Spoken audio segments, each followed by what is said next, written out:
মুসা নবী একদিন আল্লাহর কাছে কয়, আল্লাহ, ফেরাউন এত জ্বালান জ্বালায়, তুমি কি ফেরাউনকে গজব দিয়া ধ্বংস করতে পারো না? আমার আল্লাহ কয়, মুসা, আমি ফেরাউনকে 4টা কারণে গজব দেই না। কয় কারণে?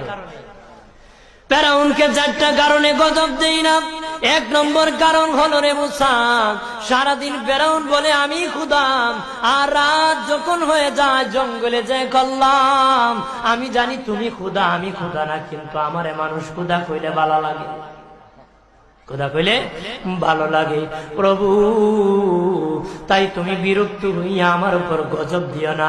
আল্লাহ বলে, মুসা রে, ওই ফেরাউনে রাত্রির দুয়ার কারণে আমি আল্লাহ তার উপর গজব দেই না। 2 নম্বর কারণ হলো, আরে মুসা, তোমার মুখে দাড়ি, ফেরাউনের মুখে দাড়ি, তোমার পরনে জুব্বা, ফেরাউনের পরনে জুব্বা, তোমার মাথায় পাগড়ি, ফেরাউনের মাথায় পাগড়ি।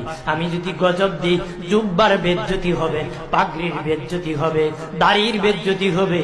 মুসা রে, ওই জুব্বার পাগড়ির ইজ্জত রক্ষার কারণে আমি আল্লাহ ফেরাউনকে গজব দেই না।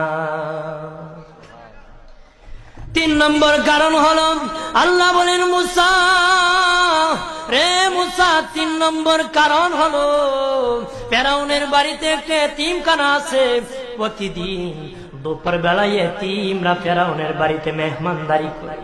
তারা খাওয়ার পরে আমি আল্লাহর কাছে দোয়া করে, আল্লাহ, তুমি যদি গুসা হয়ে ফেরাউনকে গজব দিয়ে ধ্বংস করে দাও, আমরা এতিমকে কে খাওয়াইবে রে আল্লাহ, আমাদের দোয়ার বরকতে ফেরাউনকে গজব দিও না। আল্লাহ বলে, মুসা রে, এতিমের দোয়ার কারণে আমি আল্লাহ গজব দেই না।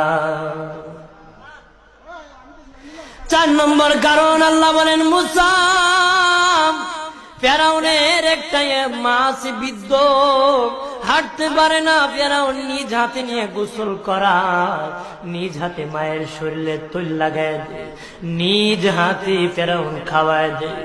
যখন খাওয়ানোর পরে মা বিছানার মধ্যে ঘুমায় যায়, ওই ফেরাউনের মা আমার কাছে 2টা হাত বাড়ায়, আল্লাহ, আমার ফেরাউনকে যদি গজব দিয়ে ধ্বংস করে দাও, আমি মায়ের সেবা কে করবে?